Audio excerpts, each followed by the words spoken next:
kita tadi sudah disebutkan, yaitu adanya kolaborasi antar bingkai MGMP, baik MGMP tingkat sekolah maupun MGMP tingkat kabupaten. Bahkan ada beberapa guru yang juga berperan aktif dalam MGMP Jawa Timur. Berikutnya kita juga melakukan kolaborasi dengan lembaga-lembaga yang di luar, seperti kita pernah seperti tadi psikotes, sehingga anak-anak bahkan orang tua bisa mengetahui kecerdasan yang dimiliki oleh anak-anak kita,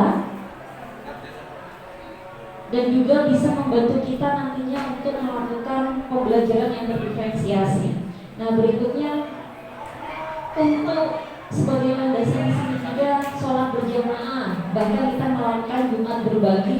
Ini sudah salah satu program untuk mewujudkan visi, yaitu beriman dan bertakwa. Sudah banyak hal, program dan lain-lain yang sudah dilakukan oleh sekolah kita, Bapak Ibu.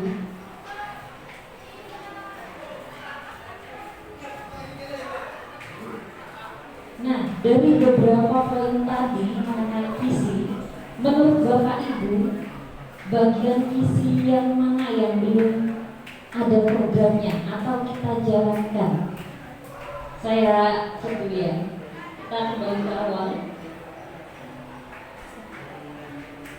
Nah, ini kita bisa mulai diskusi sehingga visi sekolah kita itu nanti bisa menjadi sempurna.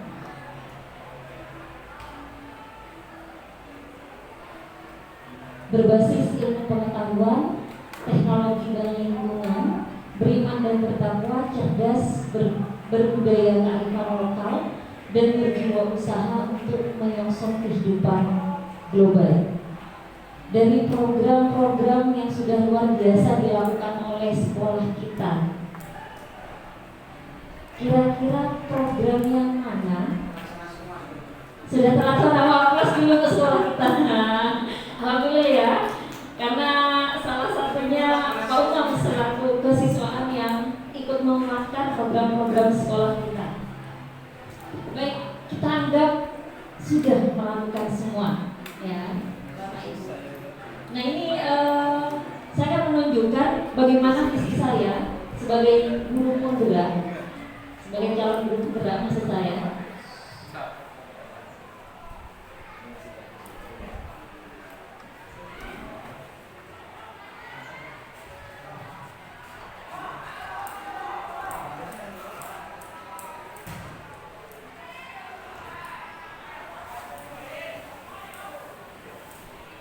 Ini sudah dianggap sudah selesai semua program-program kita.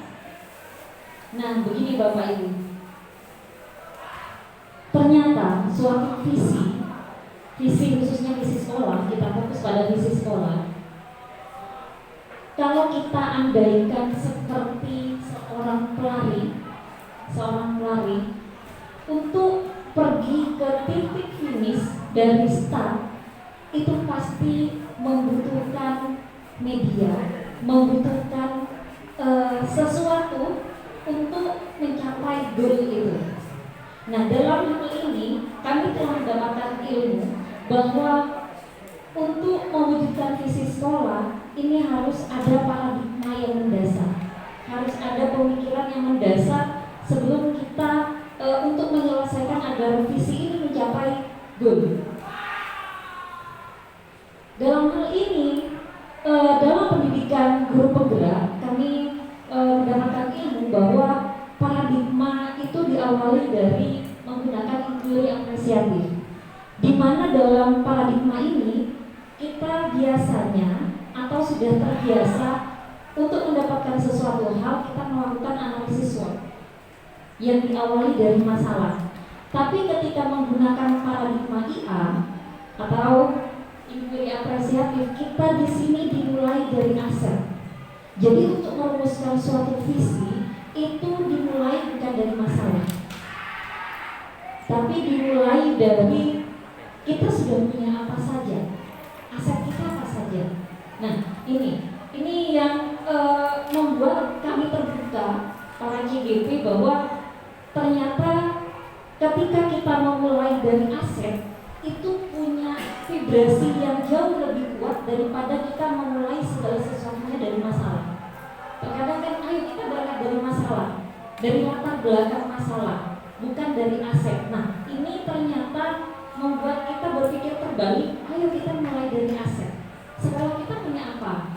Nah, ternyata kalau kita berpikir bahwa kita punya sekitar 1.200 siswa, ini adalah aset kita. Kita punya guru dan karyawan TU total sekitar 130-an. Ini adalah aset sekolah. Dan banyak aset yang mungkin sudah kita miliki. Seperti itu Bapak Ibu. Nah, dalam paradigma inquiry apresiatif ini ada beberapa model Bapak Ibu. Dan model yang kami dapatkan itu adalah model Bagja. Saya sebelumnya sepertinya telah menunjukkan model Bagja.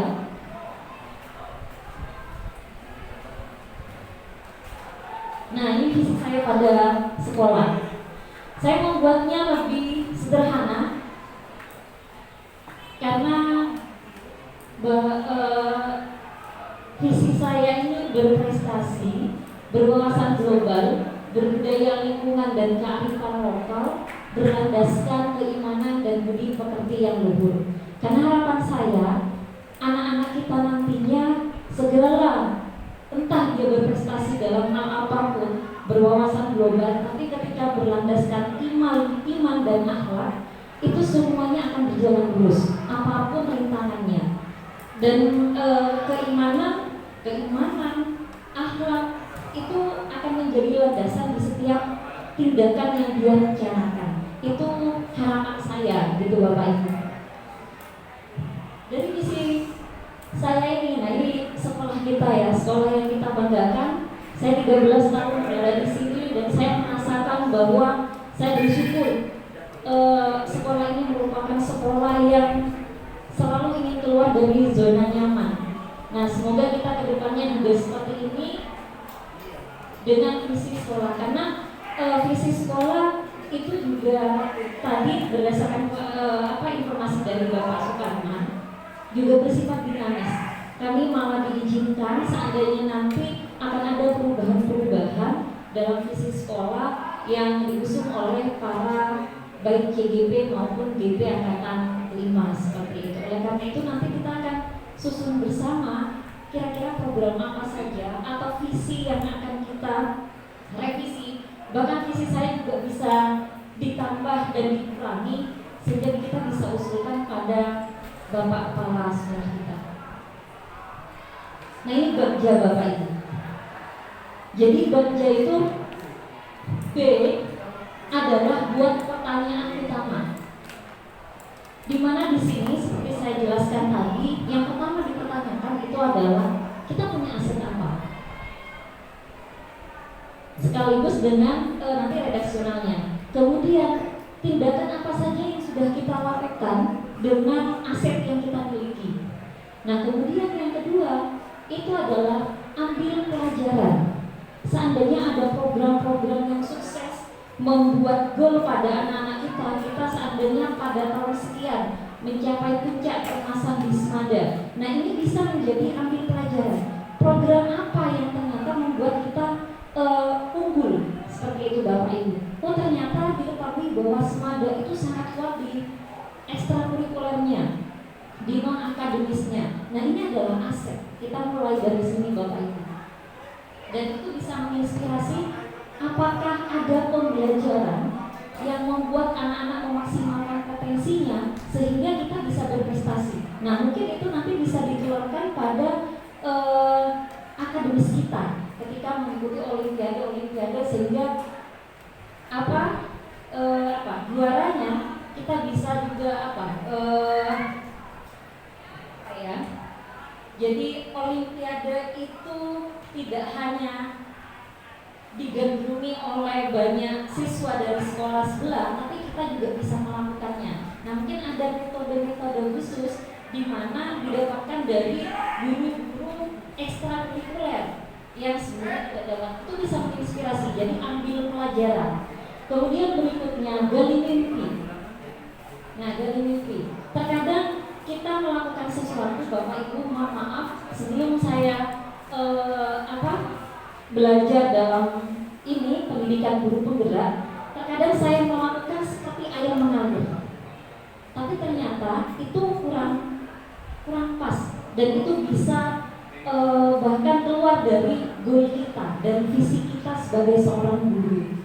Nah, akhirnya kami diajarkan untuk melakukan refleksi, untuk menggali mimpi-mimpi kami, sehingga kami terus bergerak dan menggerakkan harapannya ke sana nanti. Nah, kemudian jabarkan rencana. Nah, ini eksekusi. Jadi dari mimpi yang sudah kita rencanakan, dari ambil pelajaran dan lain-lain itu kita menjabarkan rencana-rencana kita. Dan kemudian ini yang terakhir adalah eksekusi. Nah, itu eksekusi ini terkait dengan waktu. Ketika kita sudah merumuskan rencana kita, ini kita bisa lakukan, oh ternyata saya bisa melakukan setiap 2 minggu sekali. Nah, akhirnya kita punya jadwal di setiap langkah yang kita harapkan.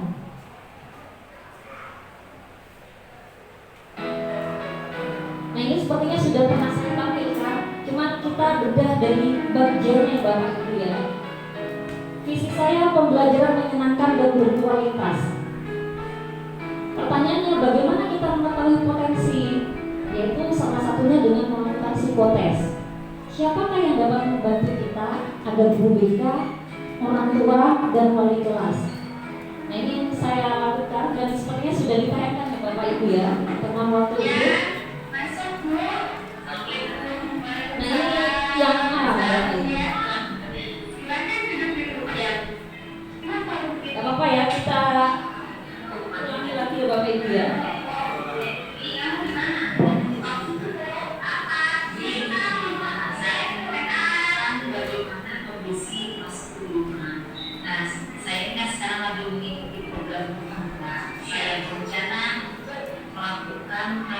Perubahan di kelas 15. Nah, kelas 15 ini ada berapa gaya belajar mungkin bisa dijelaskan dari gaya belajar, kemudian juga kecerdasan dasar yang mereka miliki, karena saya akan menyiapkan modul-modul pembelajaran yang sesuai dengan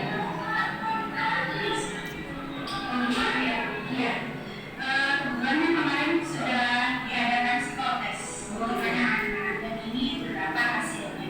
Kebetulan juga untuk 10-5 itu ada 3 gaya belajar. Yang paling tinggi adalah auditori ya, dari 26 anak. Kemudian yang paling sedikit kinestetik, yang kedua visual. Berarti anak-anak itu lebih gaya belajar ekspositor. Kalau auditori dan juga dan ini sama anak-anak harus aktif ya, betul ini bisa dinilai.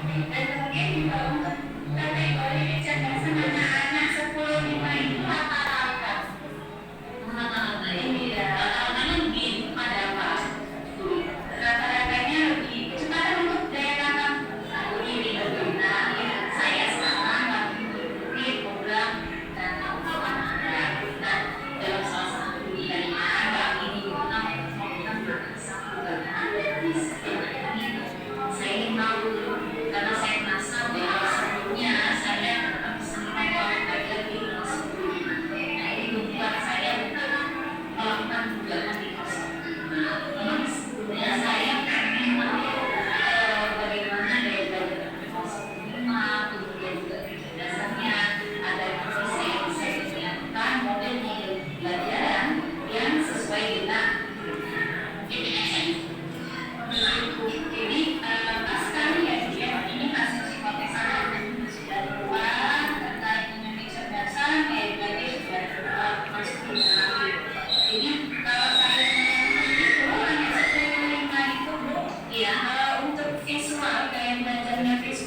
Jadi saya memberikan kecerdasan pada anak-anak itu sesuai dengan kecerdasan yang saya dapatkan dari Ibu Mita selaku guru BK kelas 25.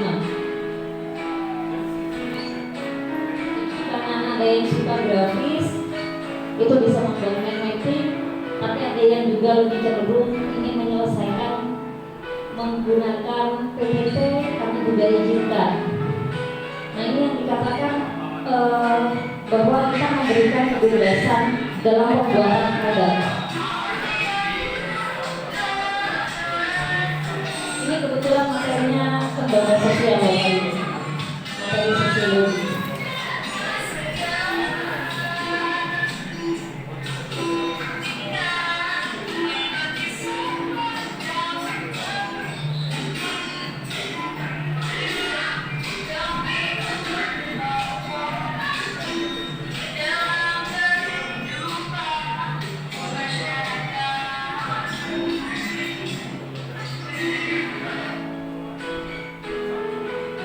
Yang J, apa langkah utama yang bisa dilakukan? Nah itu tadi. Ini adalah hasil refleksi pesan dan pesan anak-anak beberapa.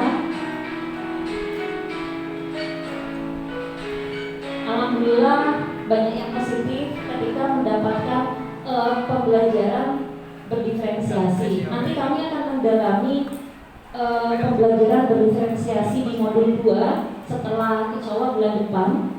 Nah, kami di sini mencoba melaksanakan berdiferensiasi dari segi produk. Bahkan ketika dari segi konten, kami sempat diskusi juga dengan teman-teman yang di sosiologi itu nanti bisa dilaksanakan bahwa ketika membahas mengenai gejala sosial, anak-anak akan dibebaskan sesuai dengan yang mereka suka. Ketika mereka menyukai informasi tentang bola, mereka bisa mencari gejala sosial tentang bola, tentang terkait bola. Ketika mereka suka tari, nah ini yang dikatakan nanti berdiferensiasi sesuai dengan konten. Nah, anak-anak insya Allah akan jauh lebih semangat ketika kita hanya sebagai pemantik Bapak Ibu.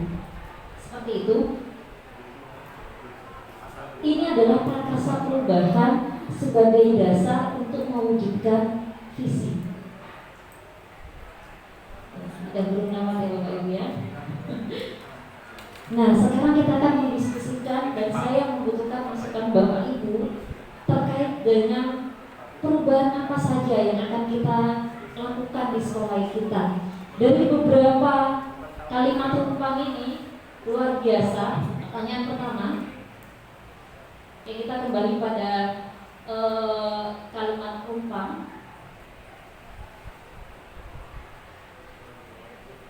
Dan saya sangat berharap Bapak Ibu berperan aktif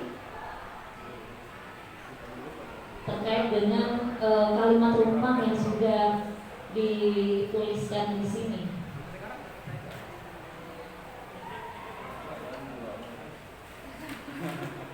Oke, kita memimpikan murid yang bahagia. Nah, ini sesuai dengan pemikiran Ki Hajar Dewantara bahwa pendidikan itu adalah mampu mengantarkan pada kebahagiaan dan keselamatan setinggi-tingginya.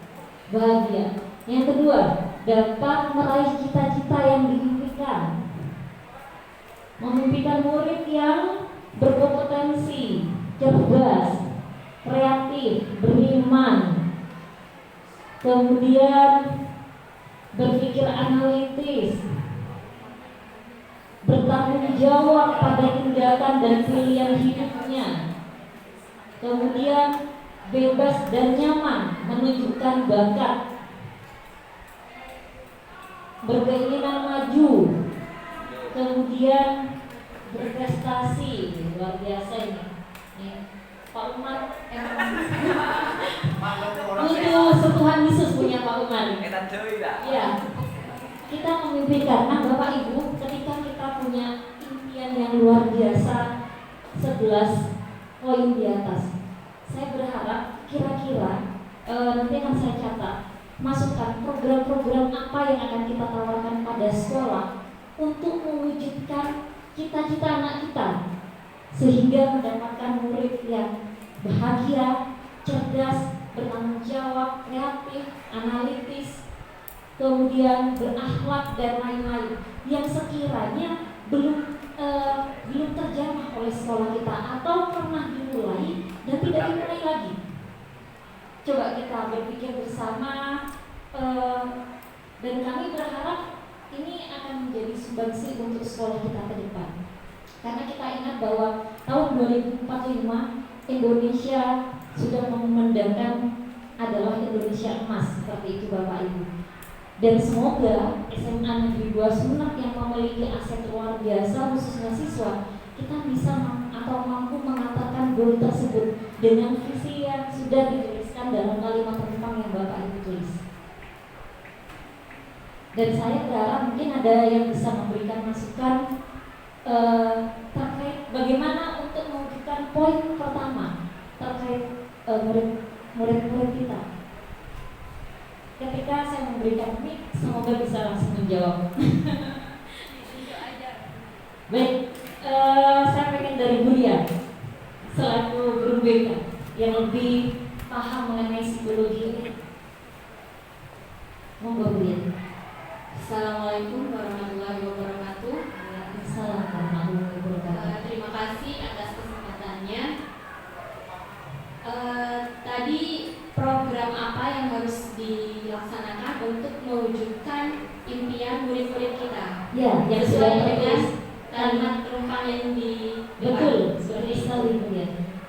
Kalau saya menjawab, kita memimpikan murid-murid yang bahagia.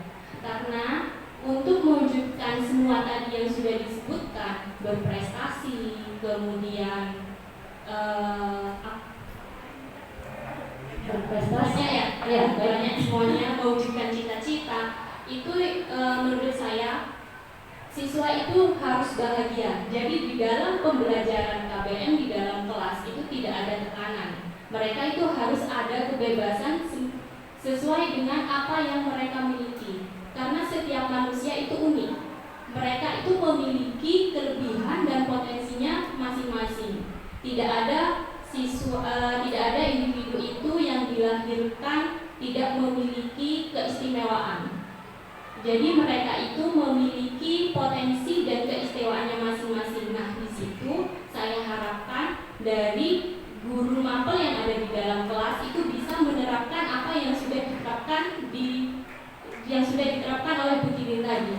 Mereka menerapkan sesuai dengan gaya belajar mereka masing-masing.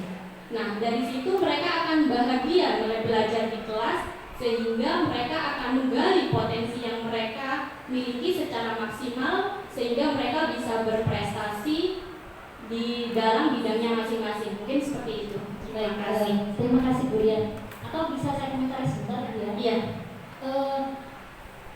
Saya juga butuh masukan kira-kira seandainya ada anak bermasalah, gitu kan ya Bu ya, ada anak bermasalah dan semakin banyak siswa otomatis juga semakin banyak keunikan anak-anak dan sekaligus penyimpangan-penyimpangannya seperti itu. Bagaimana BK memberikan treatment pada anak-anak tersebut sehingga bisa membuat kami juga sebagai guru mapel itu membantu mengatasi masalah tersebut. Yang disebut dengan masalah itu seperti apa contohnya? Mereka tidak bisa. Mungkin ada yang terkait ya karena pembelajaran misalnya pembelajaran. Kalau misalkan dalam pembelajaran kita itu ada anak berkebutuhan khusus. Nah, di situ kan ada kurikulum yang berbeda. Kita kan sekolah inklusi. Nah, di sekolah inklusi itu kita ada kurikulum akomodasi. Jadi beda seharusnya. Idealnya setiap guru mapel itu membuat beberapa RPP. Yang pertama itu RPP untuk anak yang normal atau reguler. Kemudian yang kedua itu RPP untuk anak berkebutuhan khusus. Nah, di situ setiap guru mapel itu harus menurunkan indikatornya. Jadi misalkan saya beri contoh, misalkan anak yang normal itu indikatornya menganalisis, tapi untuk yang berkebutuhan khusus jangan coba-coba untuk menganalisis, mungkin tidak akan tuntas. Membaca saja itu sudah tuntas.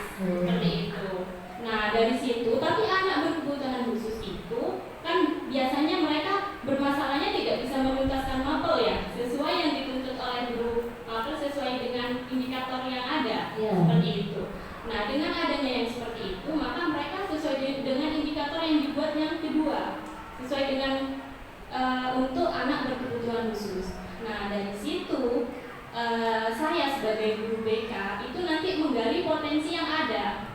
Misalnya, oh anak ini tidak bisa, intelijensinya kurang, tapi anak ini memiliki keterampilan menyanyi misalkan, atau mungkin dia pintar desain. Nah, dari situ kami bisa mengarahkan dan menggali potensi anak tersebut. Seperti itu. Baik, terima kasih Bu Ria. Ya, mungkin dari Bapak Ibu yang lain, dari yang barusan disebutkan Bu Ria itu lebih pada akhirnya kita perlu sering komunikasi ya dengan guru BK ini ketika ada permasalahan, tidak langsung menjudge Ya, ya, betul. gitu Karena ya yang Bu ya. selama ini terjadi, ibu anak ini tidak tuntas yang kena ini. Ya, memang kemampuan anak ini gimana? Kalau mereka yang misalkan memiliki intelijensi bawah dengan pas disamakan dengan anaknya yang biasa atau yang reguler, mereka tidak akan mampu. Mereka tidak akan mampu menganalisis, membaca saja sudah oke gitu. Baik, terima kasih. Terima kasih Bu Ria. Ya, dari guru yang lain, saya menginginkan suara dari Bapak Firdaus. Saya sebentar Pak ya mau minta sama Bapak. Sama Bapak. Baik Bapak. Monggo. Pertanyaan apa? Terkait dengan visi sekolah Bapak atau visi yang kami rencanakan juga sebagai guru penggerak, kira-kira program apa, prakarsa perubahan apa yang perlu kita lakukan yang belum pernah dilakukan atau pernah dilakukan tapi sudah tidak dilakukan padahal pernah berhasil seperti itu Bapak. Ya, terima kasih. Karena apa? Terganggu. Oh, iya Pak. Nah, kalau terkait visi sekolah, sebenarnya mungkin hampir semuanya kita sudah melaksanakan. Mungkin tingkat efektivitasnya itu mungkin perlu ditingkatkan. Seperti literasi, terus juga usaha kita punya double track, itu perlu ditingkatkan juga. Terus berbasis teknologi juga kita di SMA sesungguhnya mungkin kita salah satu sekolah yang mengawali pembelajaran berbasis IT, penilaian akhir semester berbasis IT sudah banyak kita laksanakan. Yang perlu mungkin perlu dimaksimalkan dan ada beberapa yang perlu dilaksanakan juga. Yang mungkin yang kita belum, salah satunya itu masuk ke PTN. Kita targetnya top 10 SMA yang SNBT-nya yang nilai tertinggi. Kita memang mengakui kalah ke sekolah tetangga yang masuk 1000 SMA tertinggi nilainya di SNBT. Karena memang ada program. Kami juga berkeinginan masuk ke top 1000 itu juga, dan mungkin tahun depan akan diadakan bimbel khusus ya Pak. Khusus. Kalau dulu kan bimbel UN. Nah, yang sekarang sudah dimulai dari record di SNBT. Kita sudah mulai beberapa record yang sudah terlaksana sekali, besok juga dilaksanakan dan 2 kali lagi. Itu untuk pendampingan kita bisa untuk PTN yang jalur SNBT. Itu program yang perlu dilaksanakan ya Pak. Untuk bidang akademiknya. Dan secara umum mungkin kita sekolah yang berilmu dan beradab. Nah, seperti di adab sudah kita juga garap. Yang Bu Titin salah satu koordinatornya di P5 di Kurikulum Merdeka kita sudah garap. Mungkin perlu dimaksimalkan lagi. Program kita itu sudah lengkap, tinggal dimaksimalkan dan berkesinambungan. Mungkin itu yang perlu kita laksanakan. Baik Bapak, terima kasih informasinya. Berarti dari yang telah disampaikan oleh Bapak Akhir bahwa hampir semua program sudah kita lakukan, namun istiqomahnya yang perlu dimaksimalkan. Bahkan alhamdulillah untuk mewujudkan kata cerdas dalam visi kita ada hal yang sudah lama tidak diulang, yaitu tryout ya Bapak Ibu ya. Semenjak tidak ada UN, itu ditiadakan dan akan diadakan lagi untuk memaksimalkan sehingga kita termasuk 1.000 sekolah yang yang lulus dalam SNB ya Pak ya. Ya. Baik, terima kasih. Ada masukan lagi Bapak Ibu? Atau mungkin ada masukan visi yang perlu ditambah atau perlu dikurangi, monggo. Pak Mardani.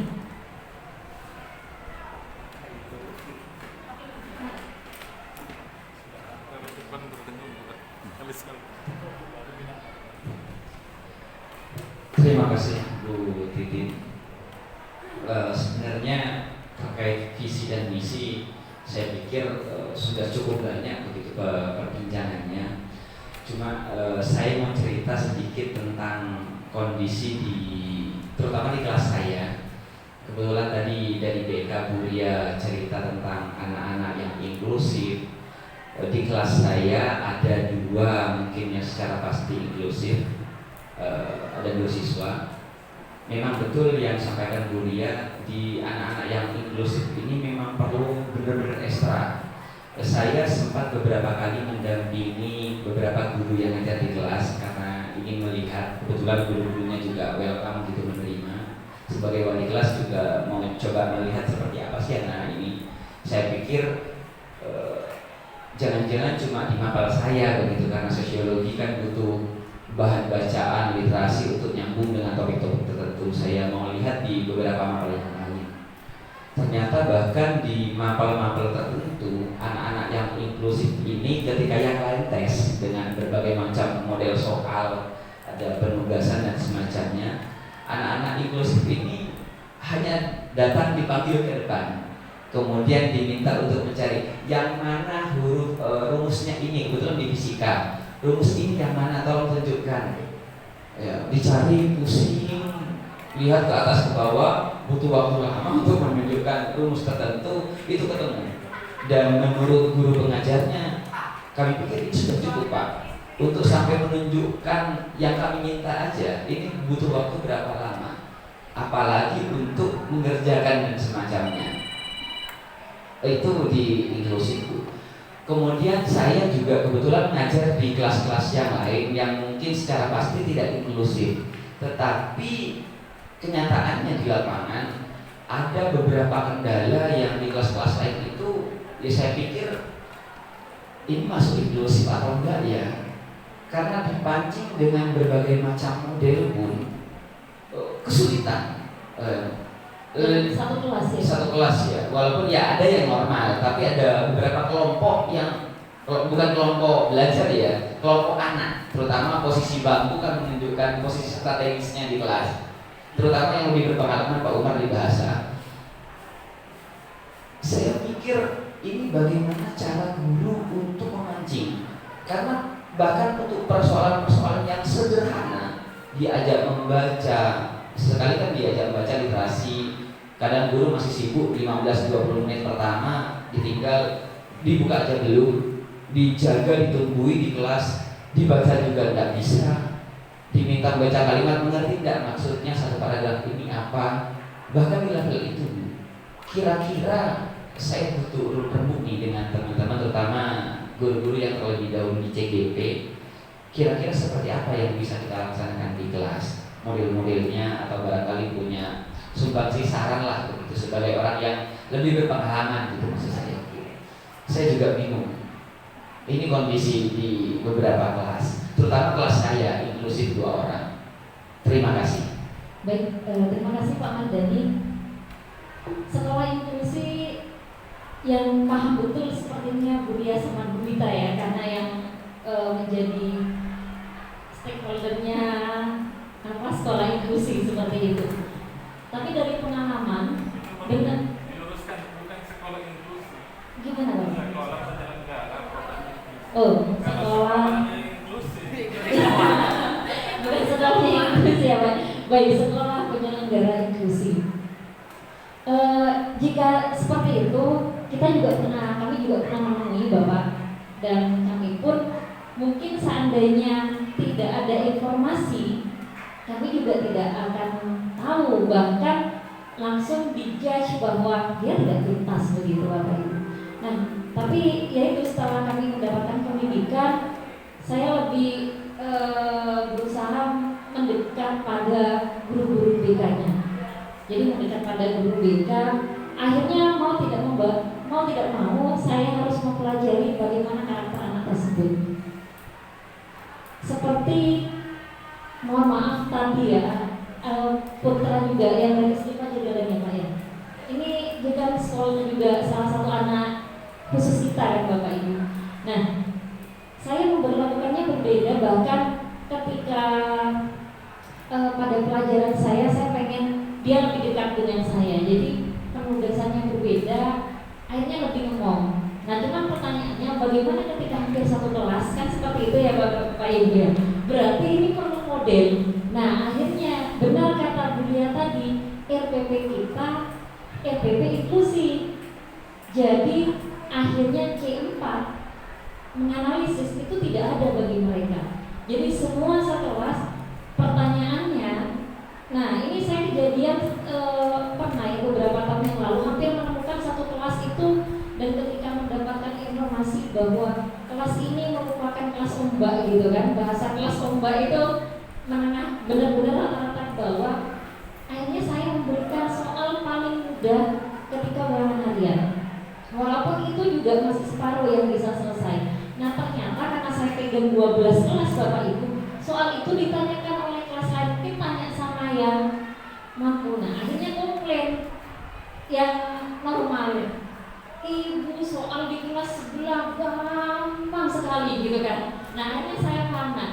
Iya, kalau kamu disamakan dengan kelas sebelah, kamu ketahuan lagi curang ini sama ibu. Nah, akhirnya dia baru sadar itu untuk teman-teman yang berbeda, yang ibu kamu dan kamu lebih bisa. Jadi benar, akhirnya apa yang kita sampaikan, bahkan baik soal-soal nanti kami mungkin juga akan ada kesempatan setelah kami mendalami pembelajaran berdiferensiasi ya Pak ya, modul 2 ya Pak ya. Nanti kami akan berbagi, mungkin nanti ada model-model pembelajaran khusus inklusi. Kami belum mendapatkan pembelajaran itu Pak. Semoga 1 bulan ke depan saya bisa berbagi pada teman-teman. Nambah sedikit boleh ya Bu ya? Boleh. Kebetulan ada Pak Fir sebagai kurikulum, begitu maksud saya. Memang Bu Titi menyampaikan tadi bahwa belum secara sepenuhnya dapat memahami. Pertanyaan titipan untuk Bu Titi nanti ke depannya. Semoga ini dapat jawabannya. Untuk di kelas-kelas yang memang barangkali kan ada yang unggul, normal, atau yang bahkan masuk taraf inklusi walaupun tidak pasti statusnya. Pertanyaan dari saya pribadi sebagai guru pengajar, sampai batas mana kira-kira guru bisa menurunkan indikator yang tadi? Sampai di mana batasnya? Saya kadang merasa ketika anak-anak yang bukan inklusi sih Bu statusnya, anak-anak ini saya turunkan ke level paling sederhana, saya kok merasa saya doyan enggak ya ke teman-teman yang lain yang mungkin berbeda, atau jangan-jangan saya terlalu rendah nih ngasihnya levelnya. Tapi ketika melihat realitas di lapangan, ya yang level paling bawah atau low itu ya masih ada kesulitan. Saya juga bingung gitu. Kira-kira sampai batas mana kira-kira kami menurunkan level indikatornya? Itu titipan untuk Bu Titi ke depannya. Terima kasih. Baik, terima kasih Bapak. Insya Allah saya simpan di catatan saya. Kedepannya saya akan memberikan informasi tersebut. Ya, itu dari Pak Mardhani. Mungkin kira-kira dari apa yang disampaikan oleh Bapak Mardhani, ada yang perlu ditambah dari visi kita? Oh, enggak. Sedikit aja. Oh. Ya, terima kasih. Kalau misalkan mau menurunkan indikator apakah mereka itu termasuk inklusi atau katanya statusnya nggak jelas ya. Nah, itu kan untuk menentukan anak itu berkebutuhan khusus itu tidak sembarangan. Jadi harus ada beberapa data yang harus diperoleh. Salah satunya yaitu adalah tes intelijensi. Kan sudah jelas kalau misalkan dia sudah intelijensinya di bawah rata-rata, nah mungkin anak itu sudah bisa ditetapkan, oh ini tidak mungkin mencapai kalau C4. Nah, Kalau misalkan guru atau mapel masih ragu, bisa konsultasikan ke BK mengenai hasil tes intelijensi yang sudah anak-anak lakukan. Mungkin seperti itu. Terima kasih. Baik, terima kasih Bu ya. Nah, ini sudah mendapatkan inspirasi pertama ya Pak ya dari Bu. Baik, dari mungkin dari Pak Umar atau Bu Wahida. Oh dari Bu Wahida, barusan bapak-bapak. Ini Bu Wahida. Baik, Assalamualaikum warahmatullahi wabarakatuh. Waalaikumsalam warahmatullahi Terima kasih Bu Titin sudah langsung tembak. Iya, untuk berbicara untuk siswa, kita memimpikan siswa yang seperti apa, pasti sesuatu yang masih terangan-angan, dan mungkin ini benar mimpi, dan mudah-mudahan kita bisa jadi mewujudkannya jadi nyata seperti ini.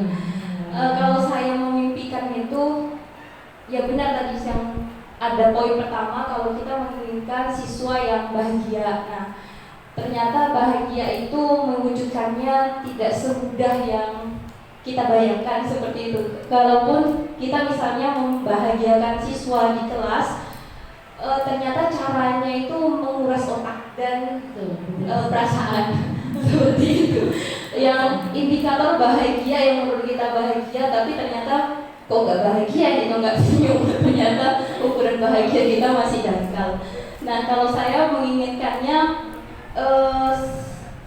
saya merindukan taman belajar yang seperti saat saya kuliah waktu dulu gitu, dimana melihat suasana belajar itu bukan hanya di dalam kelas tapi di luar kelas seperti itu. Nah, itu mungkin adalah mimpi saya untuk mewujudkan siswa yang bahagia seperti itu. Nah, mungkin salah satu caranya lewat metode dan model pembelajaran oleh guru yang tidak sepandang seperti itu. Mungkin sepandang dalam artian ceramah saja atau textbook, sangat textbook seperti itu. Kadang saya dulu di SMA, kebetulan saya alumni SMA 2, saya sangat merasakan kehadiran BK saat itu. BK memfasilitasi kami untuk belajar di luar hanya sekedar curhat saja.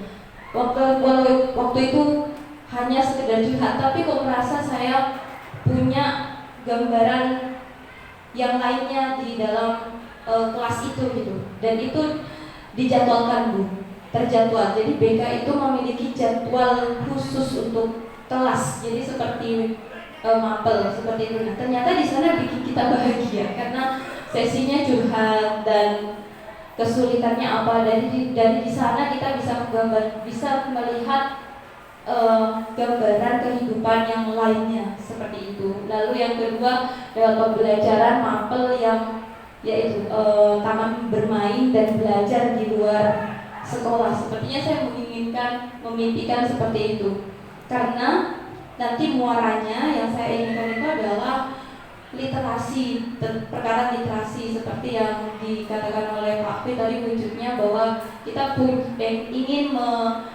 goal senam PTN banyak seperti itu ya Bapak, dan mungkin olimpiadanya banyak seperti itu, tapi ternyata pengkondisian seperti itu kalau saya dalam sudut pandangnya adalah guru sosial, saya merindukan literasi yang menyenangkan di sekolah sebagaimana saat saya kuliah dulu seperti itu. Jadi literasi bukan sekedar kewajiban yang harus digugurkan sama siswa, misalnya dongeng saja nggak apa-apa atau apa seperti itu, yang penting terjalankan seperti itu. Nah, mungkin itu adalah PR besar, tapi itu adalah mimpi seperti itu untuk mewujudkan siswa yang bahagia. Terima kasih, itu saja Bu Iti. Assalamualaikum warahmatullahi wabarakatuh. Waalaikumsalam warahmatullahi wabarakatuh. Terima kasih Bu Wahida. Jadi ada beberapa poin, ada harapan, bahkan pernah ada program sekolah yang berharap bisa dihidupkan kembali, yang nantinya menjadi salah satu unsur kebahagiaan siswa gitu ya Bu Wahida ya. Jadi seperti yang BK ada dalam selama KBM. Jadi tidak hanya sekedar dipanggil, karena ketika dipanggil anak-anak malah memenuhi kebutuhan dasar, masuk ke mana? Ke kantin gitu ya, atau istirahat sejenak di beberapa tempat gitu. Nah, ini mungkin harapannya jadi akhirnya memberikan warna baru karena di sana ada edisi curhat. Karena mungkin dulu lebih banyak metode ceramah ya Mbak Hidayah. Jadi ketika ada BK, akhirnya mereka merasa waktunya mereka berbicara, mengeluarkan, kalau wanita katanya setiap harinya mengeluarkan 2000 kata. Nah itu mungkin salah satu alat penyalurannya, seperti itu dengan curhat pada guru BK. Bisa taman belajar. Nah mungkin kita nanti bisa hidupkan dengan adanya beberapa gazebo.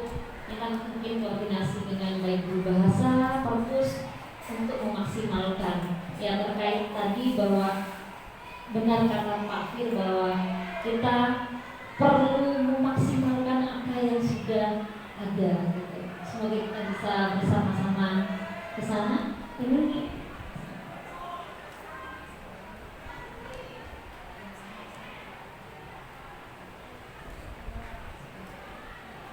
baik, ada beberapa prakarsa perubahan yang sudah direncanakan yang nanti kita akan usung bersama. Mungkin ada lagi Bapak Ibu.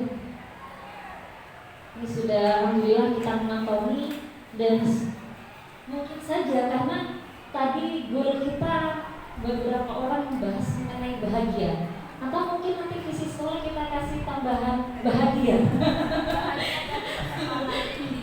Nah, bisa jadi nanti mungkin ya kita kasih kalimat bahagia. Mungkin dari yang lain Bapak Ibu. Nah sekarang saya tidak mau menunjuk. Nah, monggo Pak Umar. Sumber kebahagiaannya Bapak guru. Hari ini misalnya ya. Monggo Pak Umar. Assalamualaikum warahmatullahi wabarakatuh. Assalamualaikum. Terima kasih saya sampaikan kepada Ibu Titin, Bapak Ibu Guru yang tentunya telah memberikan kesempatan kepada saya. Yang pertama tentu saya sekedar menambahi dari apa yang sudah disampaikan oleh Ibu Wahida. Memang saat ini meskipun saya bukan terus terang ketika Ibu ya, ketika memberikan semacam pengajaran di kelas ataupun mendidik di luar kelas, anak-anak sebenarnya banyak memberikan keluh kesah tentang dirinya, bahkan juga kadang-kadang yang dia sharing lah kepada saya. Nah, maka dari itu apa yang sudah disampaikan oleh Bu Wahida ini mungkin untuk ya ini terutama kepada Bapak kurikulum ini terutama mungkin alangkah lebih baiknya untuk tahun pelajaran berikutnya atau 1 jam pelajaran saja lah Bapak kurikulum, guru BK mungkin dialokasikan waktu atau jadwal mungkin ya siangnya atau paginya lah atau jam 0 seperti program Madrasah Diniyah. Karena apa? Anak-anak sangat membutuhkan sharing Bapak Ibu. Kalau tidak ada sharing ya mungkin kalau dipanggil ya betul apa yang disampaikan oleh Ibu Titin. Nanti bisa-bisa ke kantin. Itu pun kadang usir-usiran dengan Pak Budi atau tentatif. Nah, itu yang kita pikirkan. Kemudian yang kedua, terkait permasalahan-permasalahan yang ada di sekolah, memang ini tidak hanya terkait dengan permasalahan kegiatan belajar mengajar. Di luar itu mungkin perlu kita berikan didikan kepada anak-anak agar anak-anak selalu disiplin, selalu mentaati aturan-aturan sekolah. Karena bagaimanapun juga ada sebagian siswa mungkin yang permasalahannya di luar KBM itu seperti izin ke toilet ternyata ya kadang-kadang nongkrong di kantin, nongkrong di gazebo dengan ya HP-nya chatting. Nah, alangkah lebih baiknya kalau kita nanti melihat anak-anak yang seperti itu, mari kita didik bersama, berikan motivasi kepada anak-anak tersebut agar anak-anak tersebut bisa semangat untuk terus mengikuti kegiatan pembelajaran. Karena akhir-akhir ini sering kita jumpai, kadang jam pelajaran berlangsung, anak-anak berkeliaran di luar, padahal di dalam ada gurunya. Sebenarnya terkait dengan keluarnya anak tersebut itu bukan alasannya gurunya hanya izin ke kamar mandi. Guru tidak mengizinkan, ya tidak enak juga lah. Karena apa? Alasannya sakit perut. Tapi kenyataannya ada di kantin, ada di kamar mandi sambil main HP.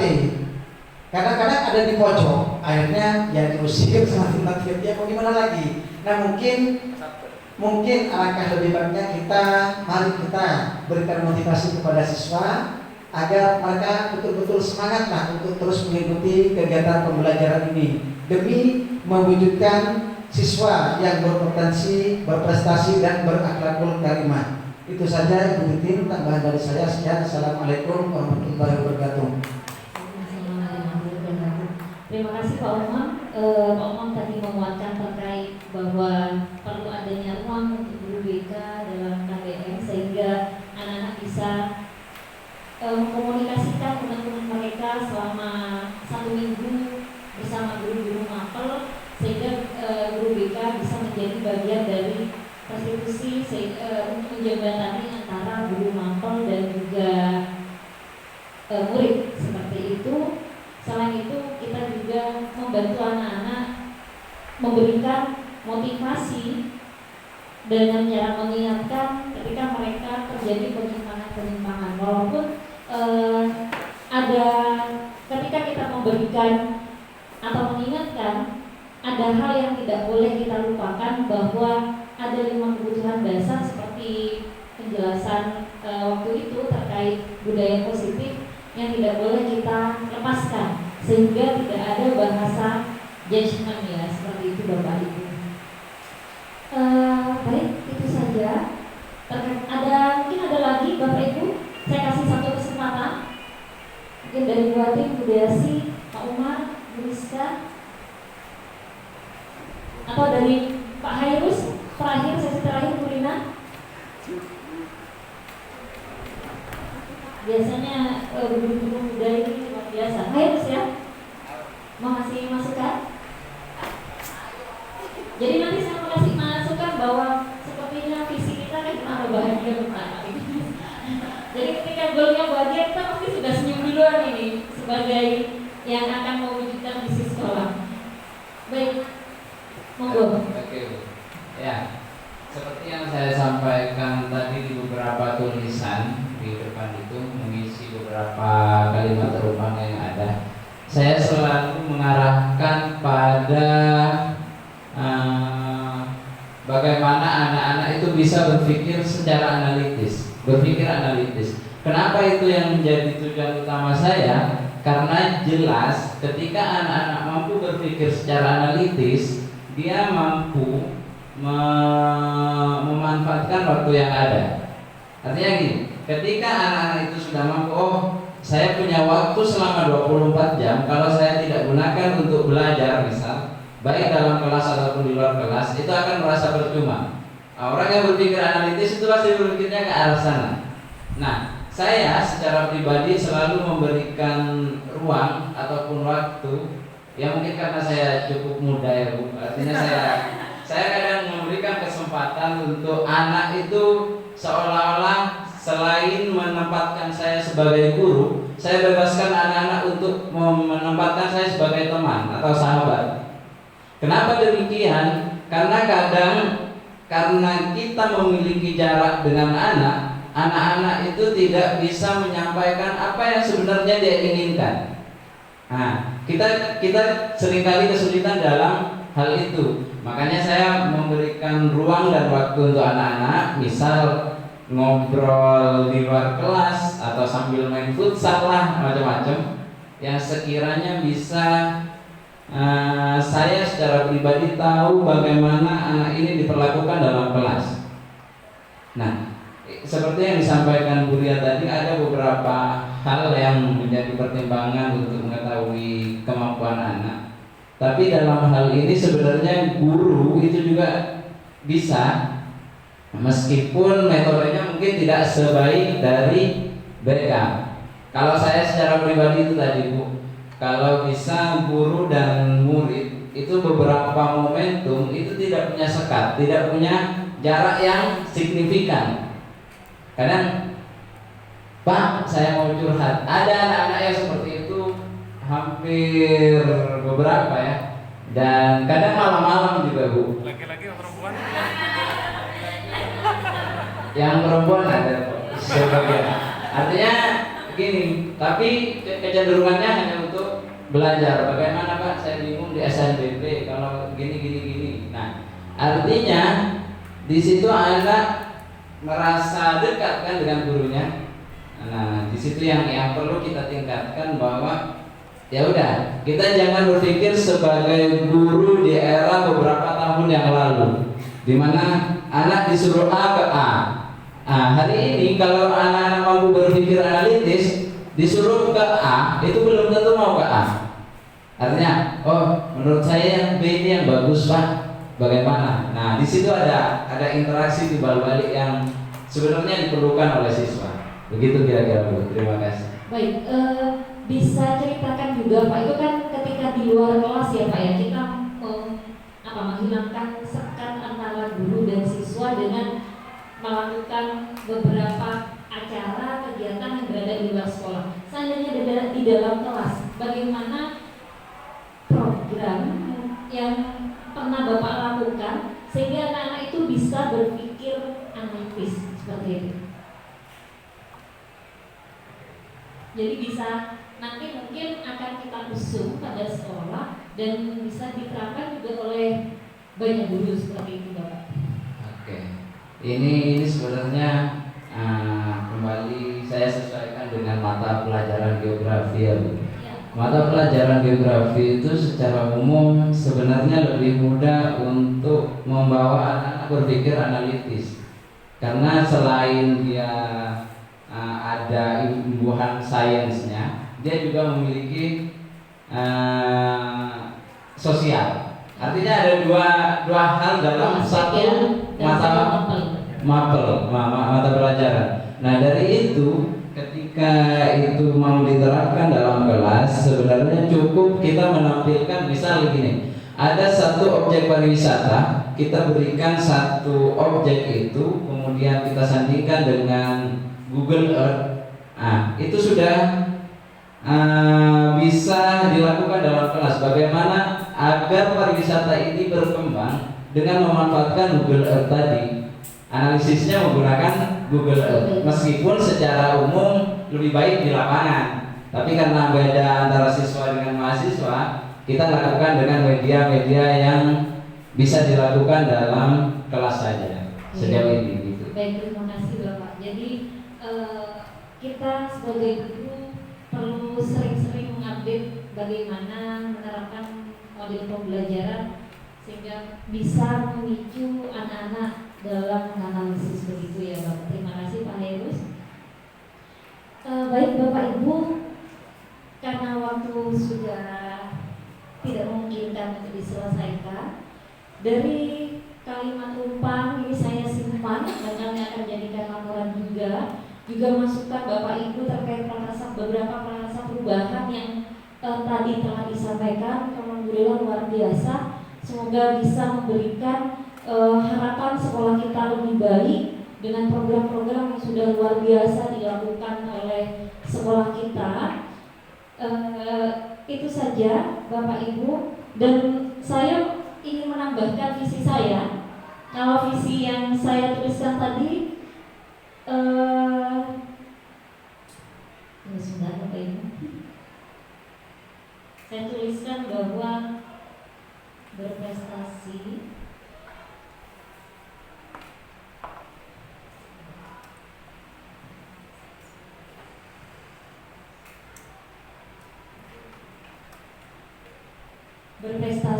berwawasan global, berbudaya lingkungan dan kearifan lokal, berlandaskan keimanan dan budi pekertian luhur. Karena saya tertarik dengan kata goal bahagia tadi yang disampaikan oleh Bapak Ibu, sepertinya saya akan menambah bahagia di visi guru penggerak saya. Jadi di depan saya akan mengatakan bahwa berlandaskan keimanan dan budi pekerti luhur, dan bahagiakan. Nah ini, jadi agar segala sesuatu yang dilakukan siswa-siswa kami ke depannya itu tidak hanya terkait dengan aturan, tidak hanya bukan merupakan dogma agama kita, namun mereka melakukannya karena motivasi intrinsik dan mereka bahagia, sehingga kebahagiaan dan keselamatan yang setinggi-tingginya itu didapatkan oleh anak-anak kita. Demikian Bapak Ibu, kurang lebihnya saya minta maaf. Saya kembalikan lagi kepada pengajar praktik saya. Wabillahi taufiq wal hidayah. Wassalamualaikum warahmatullahi wabarakatuh.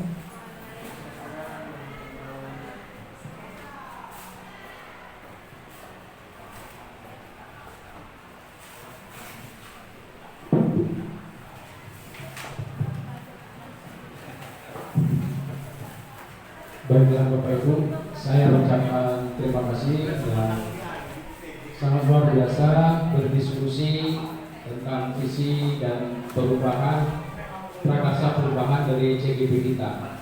Saya hanya ingin menambahkan sedikit bahwa anak berkebutuhan khusus itu memang mendapatkan pelayanan khusus. Seperti Guru BK tadi sampaikan, sangat banyak indikator atau data yang dibutuhkan mulai dari profil peserta didik, kemudian latar belakang, sampai kepada asesmen dan analisis dia itu berkebutuhan khusus apa. Misalnya semacam Afif ya, itu murid saya.